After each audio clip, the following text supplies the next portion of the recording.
किसी गैर मुस्लिम लड़की से अगर शादी कर ले तो वह शादी नहीं हो सकती, वो निकाह नहीं हो सकता है। जितने भी लोगों ने किया हुआ एक्टर एक्ट्रेस, जाओ पूछो, हराम का रिश्ता है। जो बच्चे पैदा होते इनके बीच में अकॉर्डिंग टू द इस्लामिक शरिया वो हरामी नस्ल बच्चे हैं, चाहे वो करोड़पति क्यों ना हो, लखपति क्यों ना हो, कोई सैयद क्यों ना हो, कोई बड़ा नाम वाला इस्लाम के प्लेटफॉर्म से क्यों ना हो। शरीयत शरीयत, इस्लाम इस्लाम।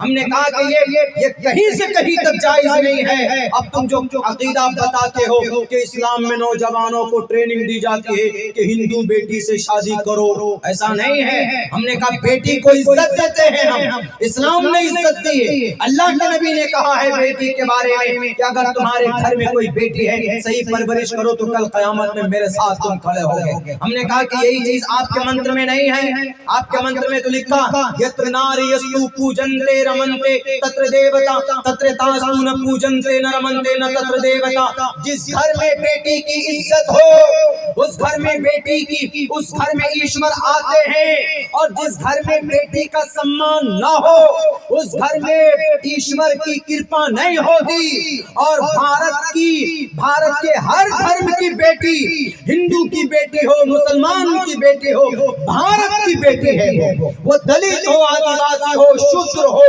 कोई ब्राह्मण हो कि कोई क्षत्रिय हो, वो सब के सब, मुस्लिम हो कि सैयद हो कि अंसारी, हर किसी की बेटी बेटी है इस देश की। और बेटी ही देश में अगर महफूज नहीं है, अगर उन पर जुल्म ज़्यादती होती है, तो फिर इस देश की ये बड़ी बदनसीबी है कि एक बहुत बड़ी मासूम हमारी समाज की बेटियों को इज्जत नहीं दे पाते हैं। तो हमारी नए नस्ल को, नौजवानों को इसके ऊपर गौर करना होगा। तो मेरे नौजवानों, मेरे साथियों, तो ये जिहालत, उन जिहालत की वजह से उन्होंने कहा कि मौलाना हमारे आते हैं एक साहब, वो हमसे कहते हैं कि देखिए मुसलमानों का कुरान है, इसमें ये आयतें हैं, इसमें ये जुल्म ज़्यादती है, इसमें ये तशद्दुद है, इस आयत में। हमने कहा कि सबको पढ़ के बताओ प्यारे।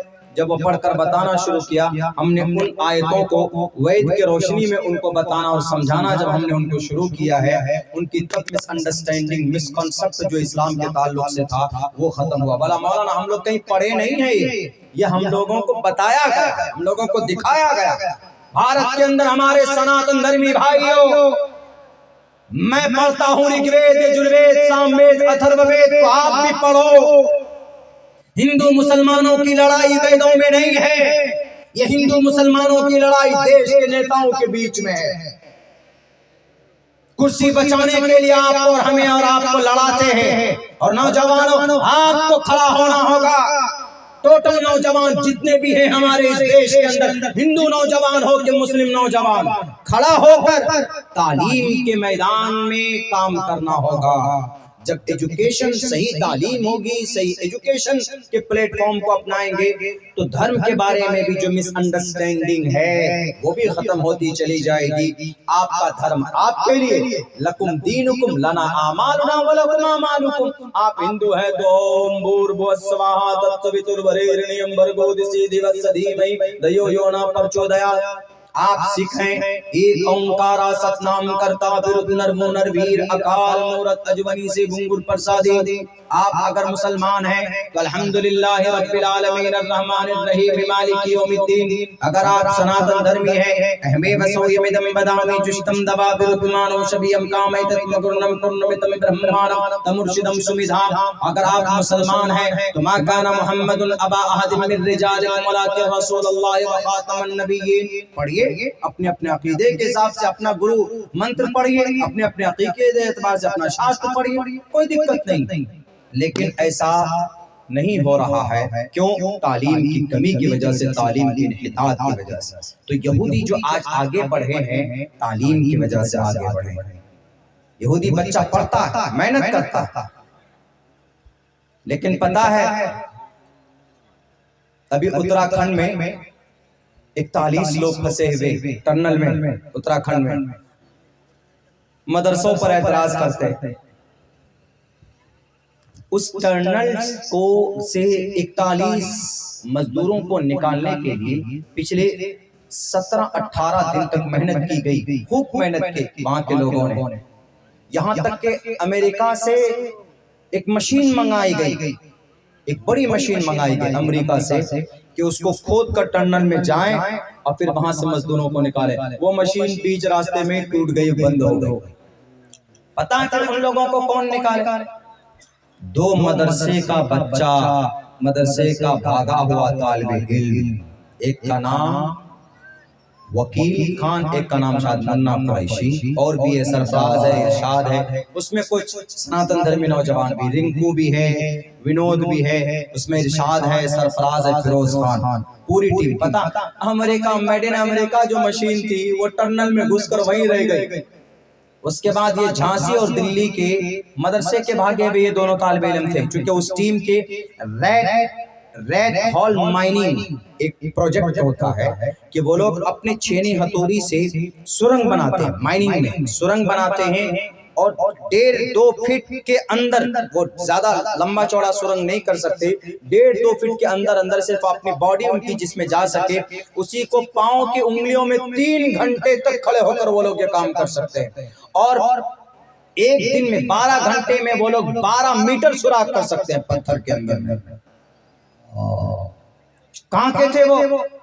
मुन्ना खान, मुन्ना कुरैशी, वकील खान, ये दिल्ली के मामूली 500-600 रुपए में मजदूरी करने वाले। अब पता चला कि ये दोनों मदरसे से भागे, मदरसे के पढ़े हुए थे, और उस रेड हॉल माइनिंग के सरदार थे। वो 8-10 जितने भी लड़के थे उन सबको बुलाया, कहां से? दिल्ली से आओ। उन लोगों ने उन 41 फंसे हुए टनल में जितने भी मजदूर थे उनको बचाने वाली टीम रेड हॉल माइनिंग की ये टीम थी। अमेरिका जो अपने आप को सुपर पावर कहता, वहां से मशीन मंगाई गई, करोड़ों रुपए की मशीन। वो मशीन जैसे टनल में गई, वहां के सरिया में जाकर उलझकर बंद हो गई। बर्बाद हुई कि नहीं ये इस्राइल के आयरन डोम कि मिसाइल आए हम पकड़ लेंगे, कैच कर लेंगे, नहीं टिक सके मजलूम के जुल्म के साथ, मजलूम की आग के सामने इस्राइल घुटने झुका के नहीं, घुटने टेक कर सामने माफी मांगने पर मजबूर हुआ कि हम तुमसे जंग नहीं कर सकते। वो जंग गजा पट्टी के मजलूमों से थी, वो जंग किसी बड़े फौजी नहीं थे, 5000 नौजवान गजा पट्टी के लड़ रहे थे। इधर दुनिया की सबसे बड़ी टेक्नोलॉजी के अंदर आगे कौन? इस्राइल है। आपके भारत के अंदर भी यहाँ के हमारे सरकारें भी मेड इन यहूदी, मेड इन इस्राइल टेक्नोलॉजी इस्तेमाल करती, लेकिन वो सारी टेक्नोलॉजी एक तरफ और 5000 लड़ाकू जो अपने देश के लिए लड़ रहे थे, अपने मुल्क के लिए लड़ रहे थे, उन्होंने नाक में डाल कर दिया कम से कम 1300 टैंकों को, 1300 बल्कि 2300 नौजवान फौजी नौजवानों को वासिले जहन्नम किया। इसीलिए अपने टेक्नोलॉजी पर एतराम वो मत करो। टेक्नोलॉजी हमारे हाथ की खेल, ये बाएं हाथ का खेल है। इस्लाम टेक्नोलॉजी पर नहीं बल्कि इस्लाम सही सिद्धांत पर अकीदा रखता है और दुनिया के इंसानों के फायदे के लिए अहकामात जारी करता है। कौन सा हुक्म ऐसा है कि जिस पर अमल करके देश और दुनिया तरक्की नहीं कर सकता? कौन थे भारत के अंदर सबसे पहले educational minister? Doctor APJ Maulana Abul Kalam Azad रहमतुल्लाहि अलैह मौलाना थे, देश के सिस्टम को चला रहे थे। और तो उनसे पहले कौन थे? उलमाए किराम की एक बड़ी तादाद थी जो इस देश के लिए मैदान में निकल कर आए। अंग्रेज आया था तो किनका फतवा निकला था कलम से?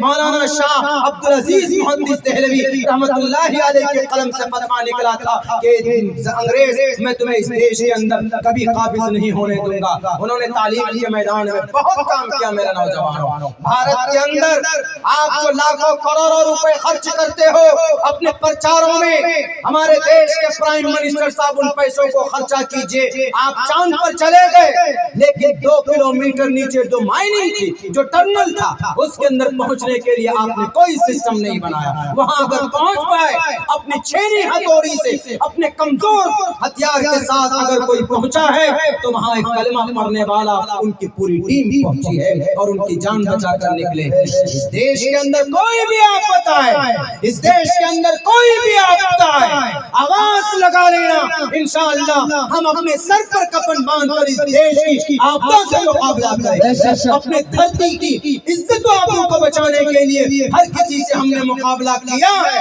और आज भी करने के लिए तैयार हैं। हम आज जहालत की बुनियाद पर एक दूसरे को मत लड़ा कि ये गायत्री मंत्र है, ये सूरह फातिहा है, ये अल्लाहु अकबर है, ये फना है, ये फना है।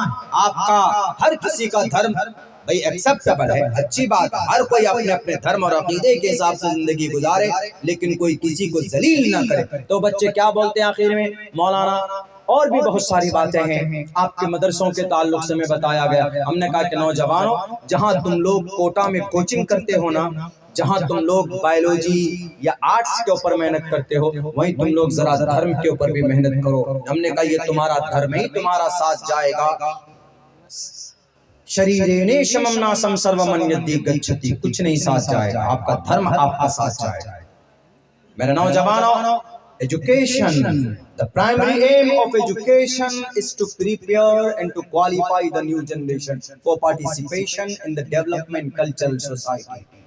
आप अपनी तकदीर बदल सकते हैं तालीम के जरिए से। तकदीर बदली यहूदी ने 3 फार्मूले पर अमल किया। 1 नंबर पे क्या? तालीम के ऊपर। दुनिया के अंदर सबसे बड़ी बड़ी यूनिवर्सिटी किनकी है? मुसलमानों की होनी चाहिए ना, क्योंकि मुसलमानों में सबसे पहला पैगाम अल्लाह की तरफ से आया, इक़रा पढ़ो।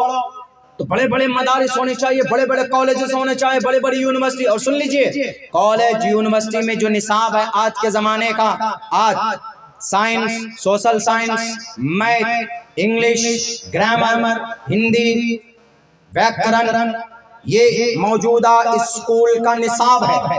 ये निसाब अंग्रेजों का अलग किया हुआ है, अलग, वरना ये निसाब पहले हमारे मदारिस में इंक्लूड मिले हुए 1882 में अलग किया गया। इसीलिए कॉलेज यूनिवर्सिटी, पहले मदरसा और कॉलेज यूनिवर्सिटी दोनों तालीम को हमारे पूर्वज बड़े अकाबरीन पढ़ते थे, हासिल करते थे। मौलाना कासिम का एग्जाम्पल मैंने